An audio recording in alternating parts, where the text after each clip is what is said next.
আগুন জ্বালিয়ে ব্রিজের দাবিতে পথ অবরোধ বিক্ষোভ স্থানীয়। ঘটনাস্থলে ভিডিও ও আরামবাগ বন্যাতে জলের স্রোতে ভেঙে গিয়েছে।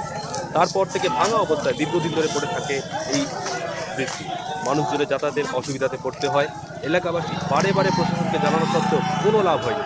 এর আগেও এলাকাবাসীরা ব্রিজের সেতুটি সারানোর দাবি তুলে পথ অবরোধ করেছিলেন।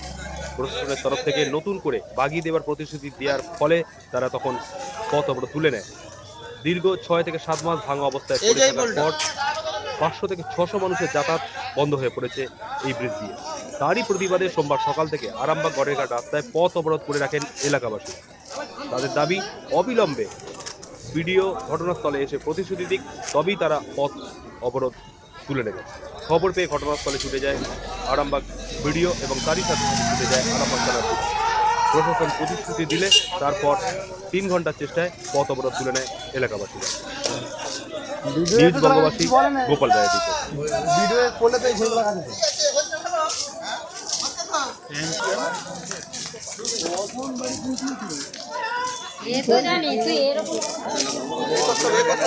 আমাদের সব ধান সরিয়ে একবার তার আনছে খাটতে বলা যাবে, খালি টাকা খেয়েই যাচ্ছে, কোনো নাম নেই।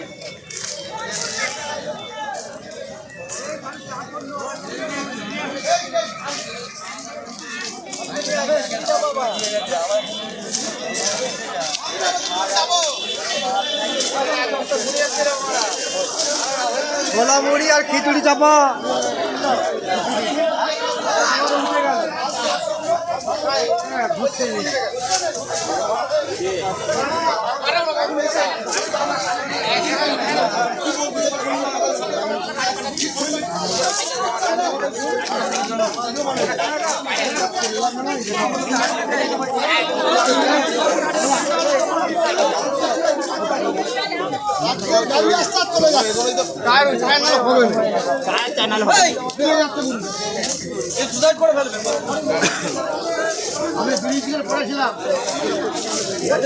আমরা যতটুকু জানি 3 লক্ষ টাকার ওপরে হলে পঞ্চায়েত কাজ করতে পারে না। তাহলে এটা 3 লক্ষ টাকার মধ্যে করতে পারবে না। সাধারণভাবে এটা জেলা পরিষদকে করতে হবে। তাহলে পঞ্চায়েতের প্রধান, এলাকার যারা পঞ্চায়েতের প্রধান আছে, এটা আরান্ডি 1 নম্বর গ্রাম পঞ্চায়েতের মধ্যে পড়ে। আমি আরান্ডি 1 নম্বর গ্রাম পঞ্চায়েতের মাননীয় প্রধান সাহেবকে অনুরোধ করছি আপনাদের মাধ্যমে যে অবিলম্বে তিনি জেলা পরিষদ এবং পঞ্চায়েত সমিতিকে ভাবাক, বা আরও রাজ্য স্তরের যাদের নেতা আছে সেই সমস্ত নেতাদিকে, প্রশাসনকে ভাববে এই ব্রিজ অবিলম্বে কমপ্লিট করার ব্যবস্থা করুক। এলাকার মানুষ, চাষিদের সকলের ক্ষতি হচ্ছে এবং মানে প্রবলেমের মধ্যে পড়ে রয়েছে। পঞ্চায়েতের যিনি অঞ্চলের সভাপতি তিনি বলছেন এটা আমাদের পক্ষে সম্ভব নয়। তাহলে কি হাজার হাজার মানুষ, স্কুল ছাত্রছাত্রী, তারা কি এইভাবেই দিন যাপন করে? না, উনি ঠিকই বলেছে, যেটা ওনাদের পক্ষে সম্ভব নয়। একটা পঞ্চায়েতের পক্ষে সম্ভব নয় এত বড় ব্রিজটা করা। তাহলে পঞ্চায়েত সমিতি আছে, তার জন্য জেলা পরিষদ আছে। সেই ভাবনাটা ভাবাবে কারা? এলাকার যারা জনপ্রতিনিধি আছে তারা ভাবাবে, পঞ্চায়েতের যিনি প্রধান আছে তিনি ভাবাবেন। তিনি যদি বলেন যে এটা মাধবপুর অঞ্চল করবে, এটা মাধবপুর অঞ্চল যদি বলে আরান্ডি অঞ্চল করবে, তাহলে এটা ঠিক একরকম ভাগের মায়ের মতন, ভাত খাওয়ানোর মতন হচ্ছে, টানাপোড়েন তৈরি হচ্ছে। এতে করে সাধারণ মানুষ মানে প্রবলেমে পড়ছে।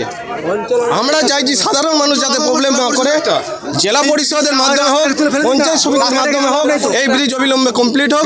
সাধারণ মানুষ এত দুর্ভোগ ভোগ করবে কেন? এলাকার চাষিদের বহু ধান নষ্ট হয়েছে, ধান তুলতে পারে না।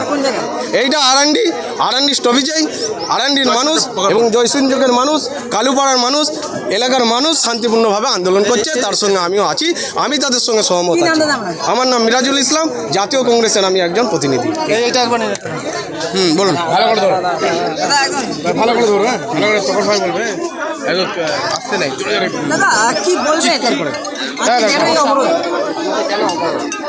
গত 2 বছর ধরে আমাদের ব্রিজ, গত 2 বছর আগে বিডিও সাহেব আসছিলেন, এসে আমাদেরকে মানে প্রতিশ্রুতি দিয়েছিলেন, মানে একটা হালকা করে ছোট করে একটা বাঁশের পোল দিয়ে আমরা ঘিরে মানে করে দিয়েছিল আর কি। তখন বলেছিল এটা চালু করার জন্য করে দিয়েছিল। তারপরে বললো আমরা যত শিগগির হবে এটা করে দেবো। 2 বছর ধরে হয়ে গেলে এখন মধ্যে কোনো কাজ চালু হয় না। এখানে আমার 6টা 7টা গ্রাম আছে, জয়সিংহ কালুপাড়া বলে আমাদের এদিকে ঢানা গেছে পর্যন্ত 6-7টা গ্রাম আছে। দ্বিতীয় কথা হলো আমাদের চারটে পাঁচটা আমাদের স্কুল আছে, কলেজ, যে ছেলেমেয়েরা যাদের এত অসুবিধে, মানে কি বলবো আর বলে বোঝানো যাবে না। কতক্ষণ ধরে আপনাদের প্রতিরোধ চলবে? আমাদের অপারেটর করেছি 10:22 থেকে অপারেটর করেছি, 1 ঘন্টা চলছে। যতক্ষণ না বিডিও সাহেব আসছে, এসে কি কথা বলছে, আমাদের যত শিগগিরি হবে মালটা যত 1 সপ্তাহের মধ্যে যদি কাজ যদি চালু না হয়, আমরা কিন্তু আবার 1 সপ্তাহ পর আবার বসবো। 1 সপ্তাহের মধ্যে দিয়ে মাল ফেলতে লাগবে, আমাদের দেখবো, দেখার পরে তারপর আবার শুরু করবো। অনেক কাশিফ ইকবাল। বিডিও সাহেবের আস্থা পেলে তবে আপনারা প্রতিরোধ তুলবেন? এসে কি বলে শুনবো।